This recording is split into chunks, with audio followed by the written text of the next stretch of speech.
પટારો રામબાપુએ જે પાટું મારી ધોયો એને આજ હું 25 વર્ષ આ પટારો વાહે એમને હતો.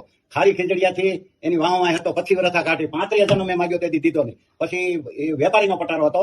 પછી એ પટેલને દીધો, વેપારી વી જાય. એ વેપારી પટેલે પાછું એની દીકરીને અહીંયા મેળી દીધો. હું મેળી એની વાહ હોય એ ડોશી કોઈ રીતે મને ડોશીમાં પટારો દે નહીં. એ કે હું ધૂપ ધવાડો કરું છું. મેં કાંઈ વાંધો. એ ડોશીમાં મરી ગયા એટલે મને સામેથી ફોન આવ્યો, બાપુ મેં કુંડામાં મૂકવો છે, ખોડિયાર મંદિરે રોડે મૂકવો છે દર્શને. બાપુનું જ્યાં ટેસ્યુ બેહાડીએ છીએ રોડે ખોડિયાર મંદિરે, જ્યાં પટારાનો બધું જે બાપુની જૂની વસ્તુ તલવાર પટારો એવી બધી જૂની વસ્તુ હું ખોડિયાર મંદિરે મૂકવાનો થાઉં. અને ગોરિયા ગાળે હું આ વરોવરે 30 વર્ષ ત્યાં સેવા કરું છું બાપુની. એ બાપુની સેવા આજ મને ફળી છે અને બાપુની રજા લઈને